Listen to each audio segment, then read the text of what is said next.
Well, welcome to another episode of Cage-Free Theology. I'm Clint Archer. And I'm Will Brannon. What's our question today, Will? Our question for the day is, how do you do family devotions? Let's get into it.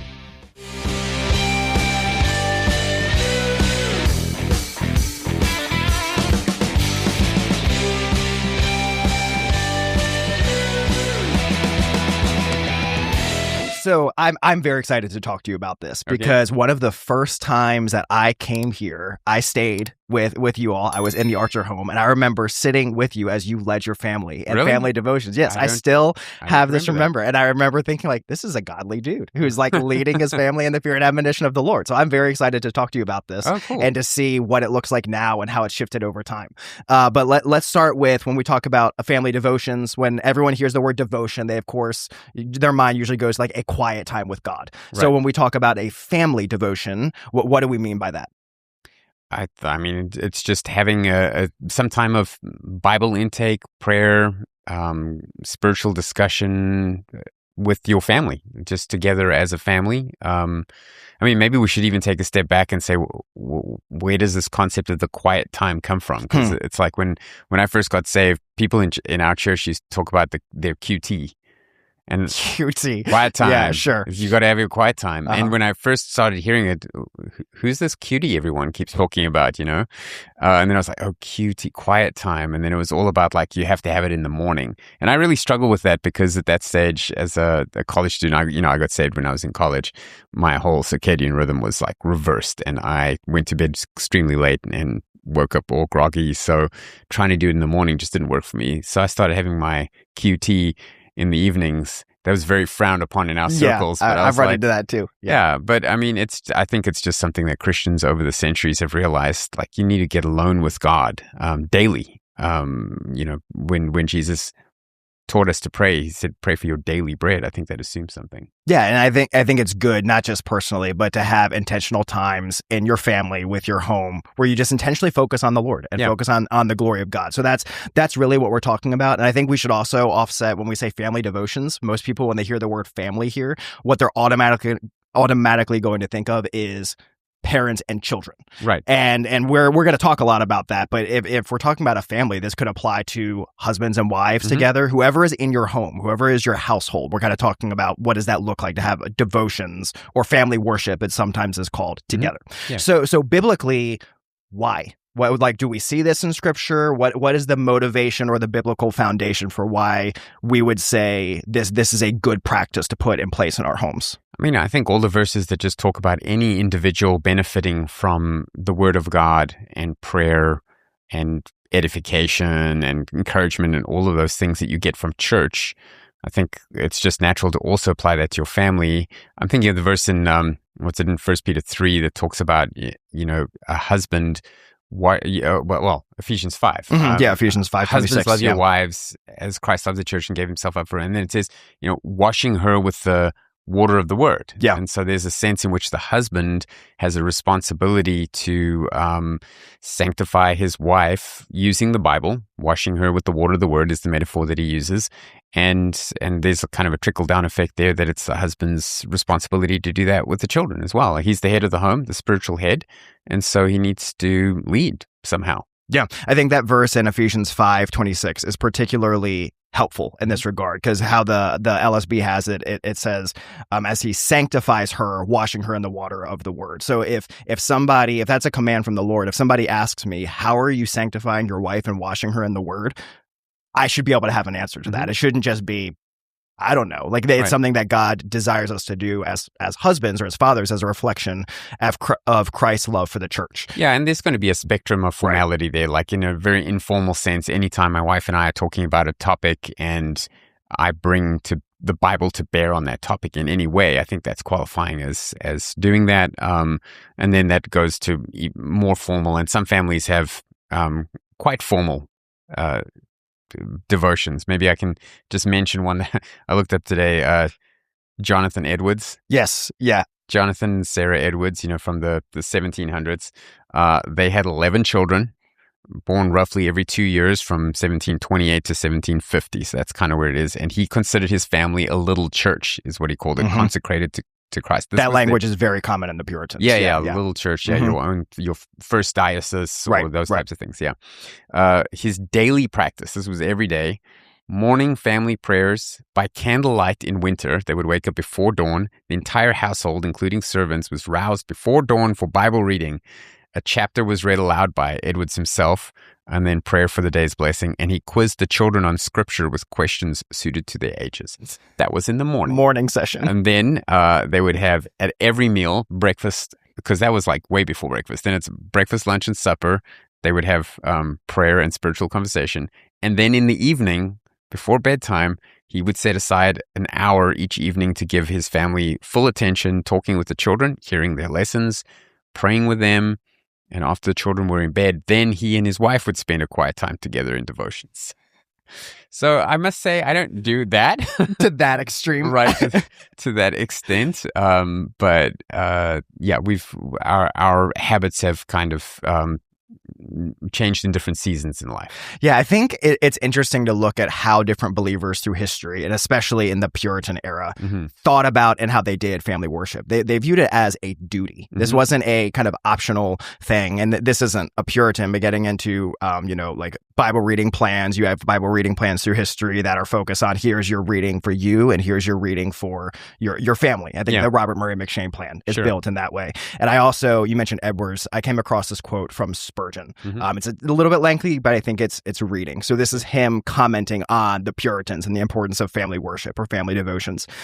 Spurgeon said, quote, "We deeply want a revival of domestic religion. The Christian family was the bulwark of godliness in the days of the Puritans. But in these evil times," he's saying this in the 1800s, "hundreds of families of so-called Christians have no family worship, no restraint upon growing sons, and no wholesome instruction or discipline. How can we hope to see the kingdom of our Lord advance when his own disciples do not teach his gospel to their own children?" Yeah. Wow. So let's talk about what that might look like. Let's go from what we've been talking about to practically what did this look like in your home? What does it look like, or what's involved? So what are the parts that make up family devotion or family worship? And it might be helpful to our listeners who maybe don't know us of like what our kids' ages are. So I have 4 children. My oldest is 19 and out of the house at college. I have a 17-year-old. I have a, I guess around 14 and 12. So over the years, things have looked a little different. What about you? Yeah, so we have 3 kids, and so we have an 8-year-old, a 5-year-old, and a 2-year-old. Right. I mean, and those are the fun years when you're still learning. I mean, when you have your first child, and then your second, and they're little, and trying to build family devotions in with your kids can be quite an adventure. And when they were little, especially, my practical advice would be to keep it as short as possible, and still get something done.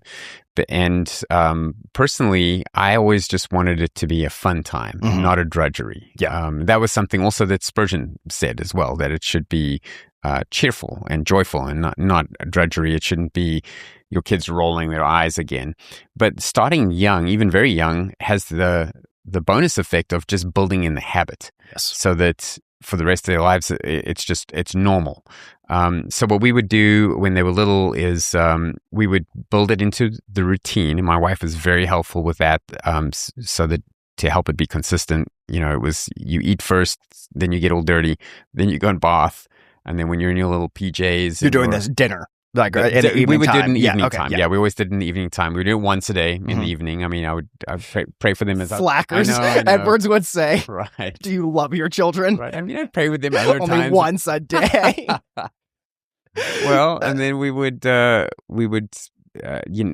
have dinner, have bath time, and then between bath time and bedtime was family devotions, and it would sometimes just be 5 minutes, maybe it'd go a little bit longer than that, 10 minutes or so if everything was holding together well and we had their attention. And we always incorporated singing, which I found very helpful. And basically I would read a passage or even just tell a Bible story and then try to keep it as interactive as possible. We would pray and teach them to pray.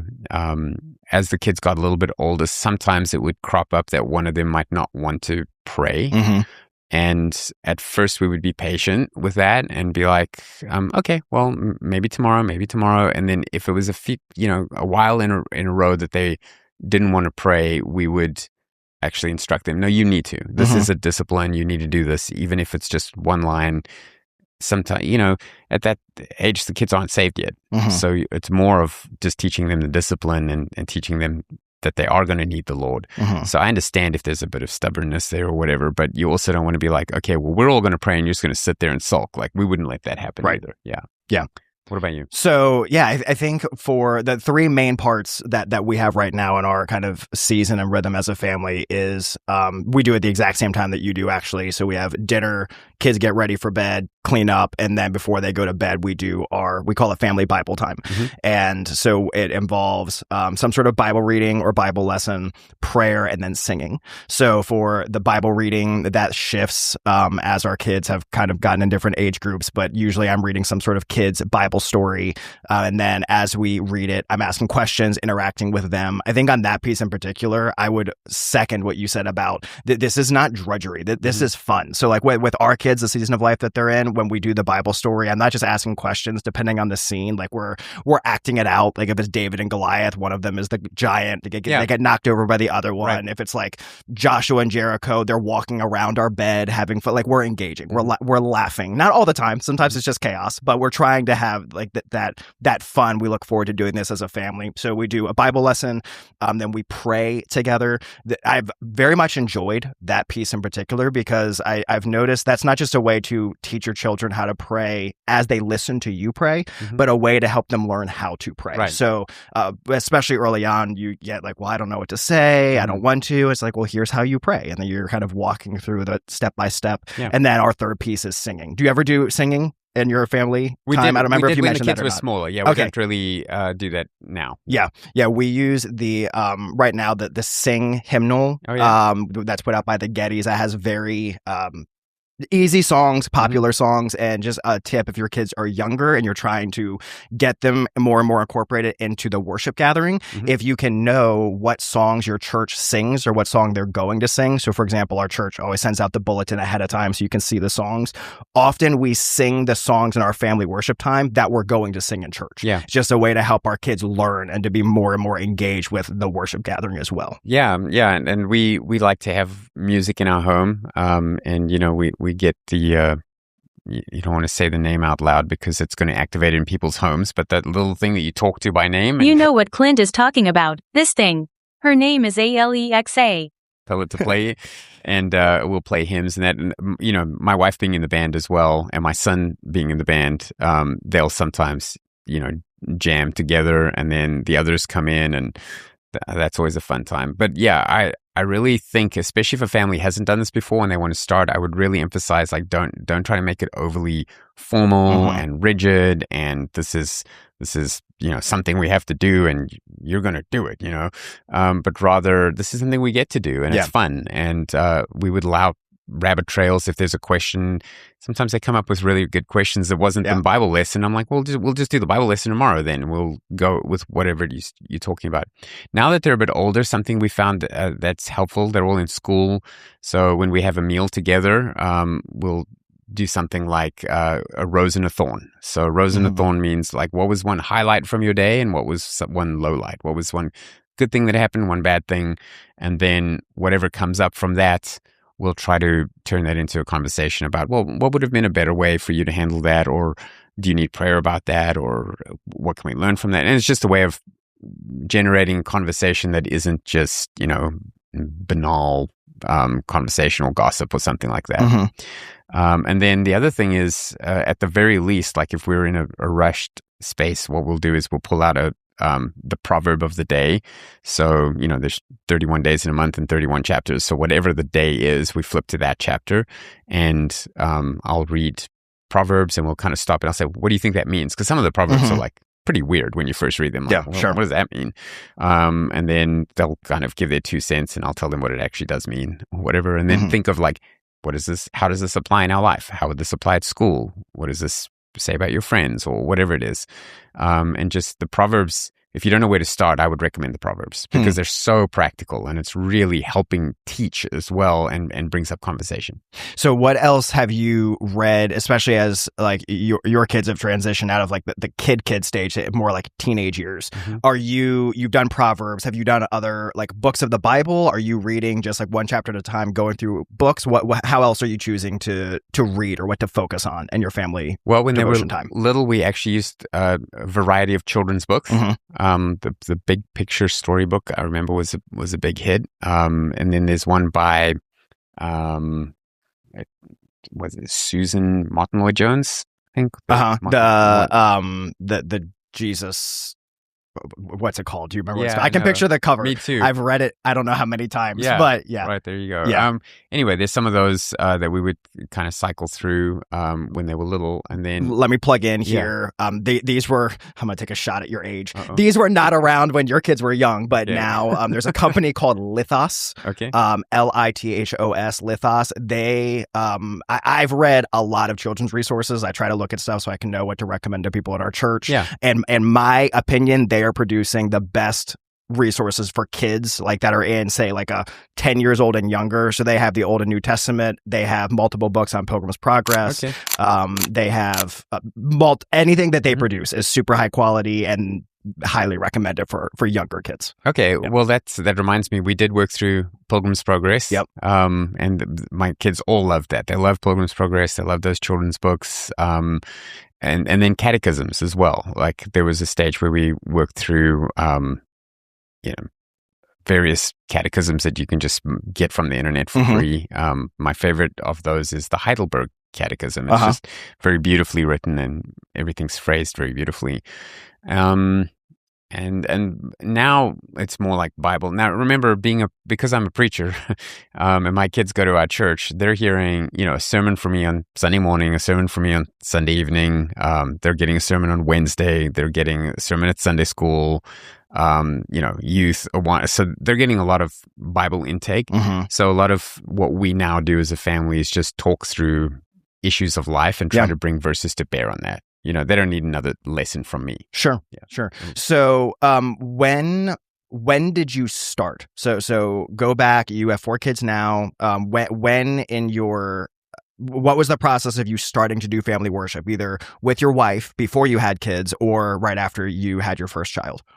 How did you actually begin? Because one of the things that I notice people run into and that they ask me all the time is, how do I actually start doing this? So what did that look like for you? Right. I mean, my wife would know the exact dates of everything. For me, I have a distinct memory of my oldest son being really little and wearing his little blue bathrobe and pajamas and his little onesie, and he's a gifted kid, so he was reading by age 3 kind of thing. And so I know it would have been even younger than that, where we would be reading to him and pointing to stuff. And there was one of these books that was, I just remember, step, step, step, step goes the guy before he meets the Samaritan and all that kind of stuff. And he'd be like, step, step. He always wanted the same story each night. The kids sometimes have that comfort. So, I mean, little, they're able to talk.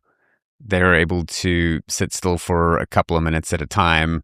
A lot of pictures, a lot of sitting on the lap and cuddling, that kind of thing. So, I mean, we started when I had one kid and he was little. Yeah, my encouragement to people is always, especially if you have children, if you're asking when to start, now. Yeah. Like that's the answer. Like we started with, we were talking about the Lord and the Word, obviously, before we had children. But as far as like a formal time that we wanted to do with our children present, we actually, some people are going to think this is extreme. We started as soon as we brought our daughter home from the hospital for the first time. And the reason is not because we thought she was getting anything out of it. We're under no illusion that she was. We did that because we wanted the consistency built into our home as soon as possible. This is just what we do. Right. So then by the time she's to the stage of actually understanding like the basics of what is going on, this is just part of the flow of your life. You don't know anything different. So not everyone has to do it to that degree. But whenever people say like, my child's, 7, 8, do you think it's time to start family Bible times? Like,